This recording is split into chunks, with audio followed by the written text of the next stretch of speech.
নমস্কার বন্ধুরা, হাতাখুন্তি চ্যানেলে সবাইকে স্বাগত। এই গরমে এক গ্লাস পানীয় পেলে প্রাণ একেবারে জুড়িয়ে যায়। এই গরমে আমি আজ এমন একটা ঠান্ডা পানীয় বানিয়ে দেখাবো যেটা আপনারা চটজলদি বানিয়ে ঠান্ডা ঠান্ডা পরিবেশন করতে পারেন। আসুন তাহলে রেসিপিটা বানানো শুরু করি।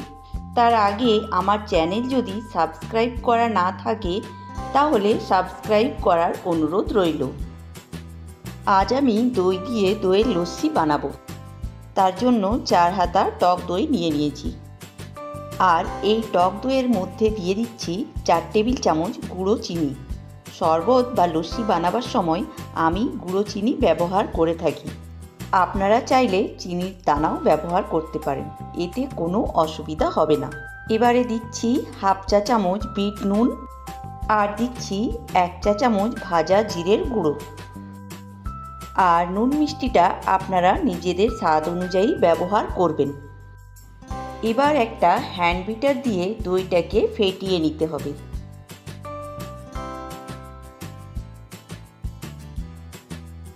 দইয়ের লস্যি বানাবার জন্য মিক্সি ব্যবহার না করে এই রকম হ্যান্ড বিটার দিয়ে দইটাকে ফেটানো ভালো, যাতে দইয়ের 1-2টো দলা থাকে যেটা মুখে লাগলে খেতে ভালো লাগে।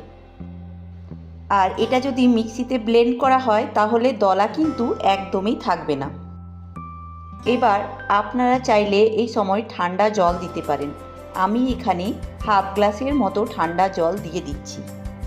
ঠান্ডা জল দেবার পর আরও একবার ঘেটে নেব। এবার লস্যি সার্ভ করার জন্য 2টো কাঁচের গ্লাস নিয়ে নিচ্ছি, তাতে লস্যিটা ঢেলে দিচ্ছি।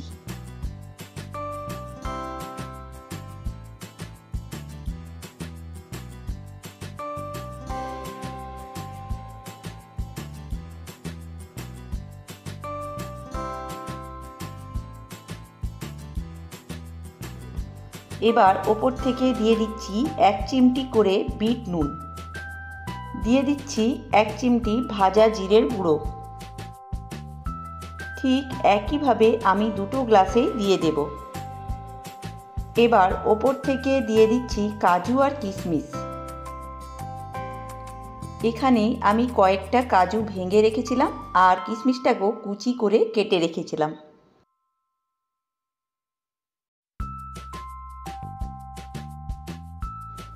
তো বন্ধুরা, তৈরি হয়ে গেল আজকের এই রেসিপি দইয়ের লস্যি। রেসিপিটা ভালো লাগলে লাইক ও কমেন্ট করবেন। আর ধৈর্য ধরে পুরো ভিডিওটা দেখার জন্য অনেক ধন্যবাদ। ফিরে আসবো আবার একটা নতুন রেসিপি নিয়ে। ততক্ষণের জন্য সবাইকে টাটা, বাই বাই।